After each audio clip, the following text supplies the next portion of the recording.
Hi, it's the 21st of October 2012. You're listening to me, Bernie Goldbach, topgold on Twitter, an American in Ireland, looking at the Irish Sunday papers. I'm just going to give a quick look through the Sunday Business Post and a little hint of the Financial Times where things sit here in Ireland. The front page, Sunday Business Post talks about several different things. Interestingly enough, inside the paper, something I won't profile is this bit of Keane O'Connor's interview, Horse Sense Pays Off. We've been in stables like Keane's standing. The interesting thing about it is Keane's holding placement, an ad placement for the Apple iPad, something Adrian Weckler writes about. Later on in the paper, Adrian also writes this piece about Keane's work. We're being squeezed by a mortgage, everybody else is. The digital vision being talked about on the side column of the Sunday Business Post is about Bono and David McWilliams, not necessarily about the Web Summit, which does get good coverage from Adrian Weckler.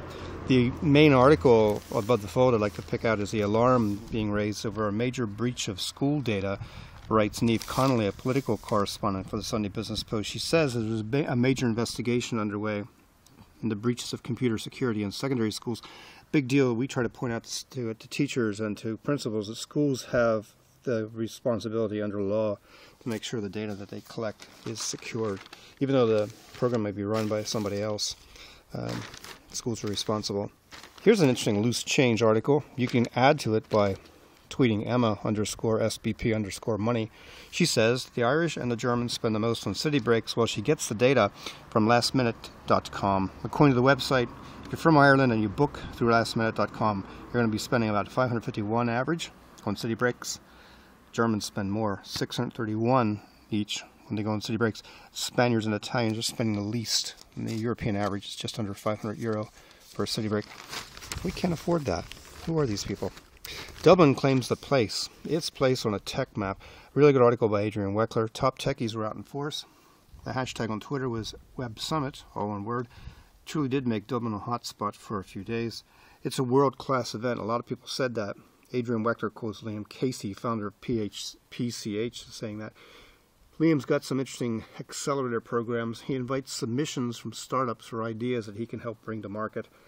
Big high-profile delegates saying things like Ireland is a better place than London for global web companies to establish a European base. It's because of the tax, lads. Hits of the Web Summit. I told Robert Scoble this on Twitter earlier that Patrick Collison is listed as the #1 hit. He's acknowledged to be one of Ireland's hottest technology exports. Put Liam Casey there with him. Vibe's saucy side, product allowing couples to remain intimate at great distances apart. And the #3 hit is Robert Scoble. So Scoble ranks below soft porn and young talent. Not to say that Robert isn't talented. Some other things that Adrian profiles here are eventbrite.com and hoteltonight.com. You know, it's starting to get autumn wind here in my back garden. If you're following me on InsideView.ie, you know I'm American and a little bit of a German in me as well. Frau Merkel says 9 comments by the German Chancellor about legacy bank debt, throwing the prospect of Irish debt, the bank debt deal, into serious doubt. Cliff Taylor makes that observation. My observation as a person who used to be an analyst behind things involving negotiations with the German government or the Russian government or the Italians is that you have to do a lot of homework out of hours. And I think anybody, we're saying you, Cliff Taylor, if you ran an FOI, a Freedom of Information Act request on the travel of the Department of Foreign Affairs in Ireland on the summer to see where the guys behind the scenes, the small underlings, actually doing work with the French, with the Finns, with the Dutch, the answer is probably no. You have to do a lot of stuff behind the scenes, and you don't let your Taoiseach, your head of government, the general officer involved, make some statement if you don't have the technical details worked out. And the Kenny misspoke. There is no bank debt deal. This is interesting to me. It's called the eDiscovery Ireland Conference for 2012. It's held on the 26th of October in the Four Seasons. Discount code EDI2012-SBP, and that's 20% off, 25% off. Forensic analysis of electronics. We're thinking about adding that based on some student requests that we got on the floor of the Career Options event in Cork. Double-page article by John Isle about mortgage arrears, a turning point in the mortgage maelstrom. Cliff Taylor asks, I go to Konstantin Gurdov, the lecturer in Trinity, always has an opinion about this. There's a systemic debt crisis on household budgets, household balance sheets. I agree. We feel it. We're part of Middle Ireland, and it hurts. Moving onwards and upwards. Thanks, Bono. Thank you, David McWilliams. McWilliams went to the Google Zeitgeist conference in Arizona, zeitgeistminds.com. He went to the one.org campaign where he was in conversation with Bono.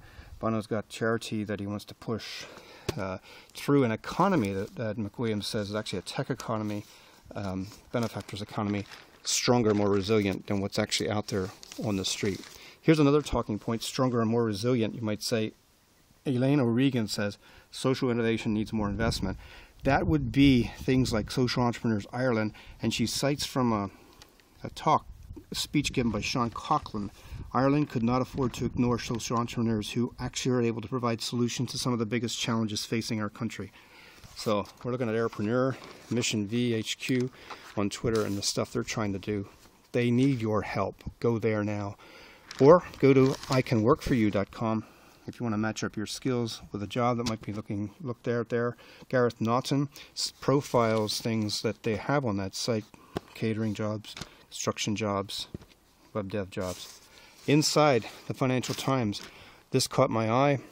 Rivals are eating into the Windows 8 launch banquet. Chris Nuttall wrote the article on the FT Weekend.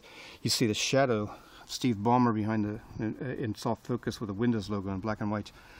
Here's the deal. That's actually a lot of analysts have got a lot of concern. There's a high-risk Windows 8 strategy right now, and it could backfire. Microsoft's going after a Surface tablet market. They have to get into tablets. They're going after Windows 8 phone market. It's possible to get a little bit disoriented with the turbulence that's going to be out there in the market. The disorientation might be brought about by the phones that are out there. Adrian Weckler talks about the march of the megaphones. When it comes to phones today, bigger is better. That's what Adrian says. The 5.5-inch screen of the Note 2. Ruth, my wife, wants one of these with the stylus. Steve Jobs says, if you have to use a stylus, you got something wrong. Well, it's a super gadget, for sure. Much better web browsing experience, fact. Much less scrolling, fact. Much greater detail on photos and videos. What that means is someone who needs spectacles can actually use the thing. It's much more accessible for some parts of the market.